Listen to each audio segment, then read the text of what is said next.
Allotment Diary number 2. I think it was about a month ago I uploaded the last one. I've done a fair bit. You can see I've trimmed all this down.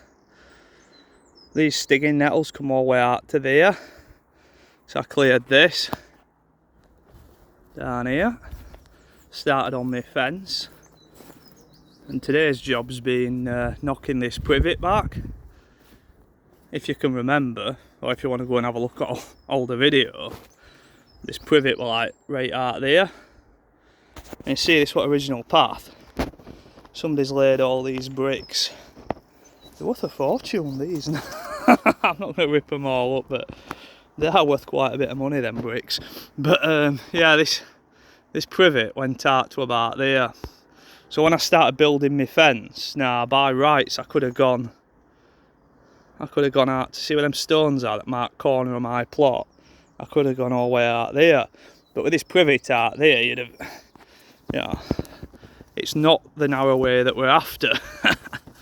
So yeah, I've cleared it down here. So my fence, I think I did put them composters up last time. Obviously all privet's just gone in there for now. I can sort it out later. Same as that hawthorn in there. But yeah, neighbour gave me these. They were fly tipped outside his allotment. Don't know what I'm going to do with them, but there's got to be a use for these. You know when you get something, you think there's got to be a use for that, because they were for Indian stone. They were for Indian stone, so they are really strong. I mean, this wood, I don't know what it is, but it's really sturdy stuff, weighing an absolute ton.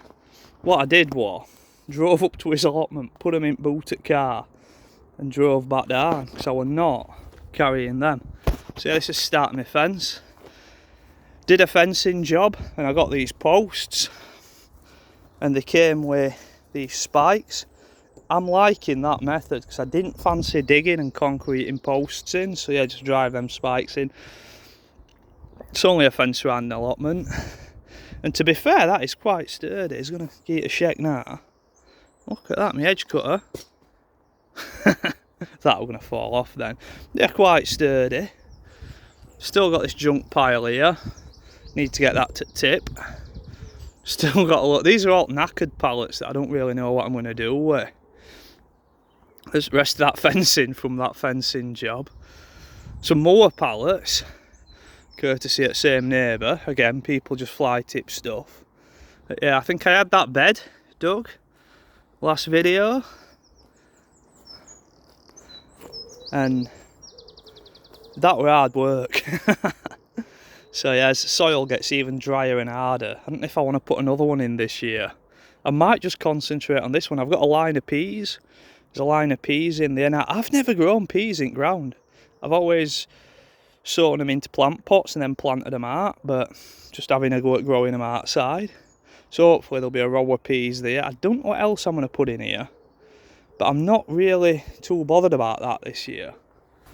Mainly I'm just trying to get this place looking somewhat like, so yeah, that's only really messy bit. It's obviously been trimmed again. Just trying to keep on top of all grass and nettles and stuff. Now, I was surprised how many trees I've got. I think that's a cherry. I think that's a plum. And there's a pear. I think this is pear, plum, cherry. Obviously an apple. So yeah, there's some work there. I mean, some of these brambles, look at that, absolute monsters. Also a blackcurrant at the back somewhere. There's some nice blackcurrants. So yeah, we're quite lucky with fruit, really. Obviously it's going to need a massive prune. I'm probably going to leave it till winter. But yeah, they say a good apple tree you should be able to throw your hat through the middle on it. No chance with that. So yeah, let leaves come off and then see where we're at. But I'm going to need to get them brambles out. So yeah, I brought my trailer down. See, that's why I've put them there, because obviously I need quite a wide entrance to get trailer in and out. That way in my front garden, so it's better off down here. I have got into the shed. I also fixed the shed door. dropped on a big piece of plywood at B&Q.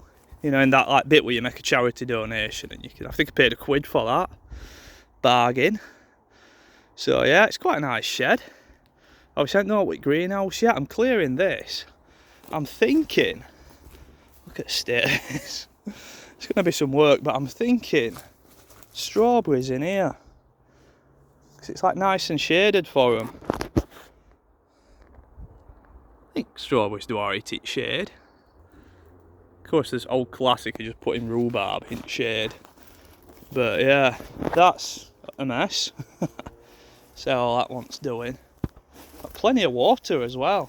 Whoever had allotment before me really went out with water storage. Now this is a gooseberry. And if you look, there's some good fruit on it. I've just been trying to clear it back.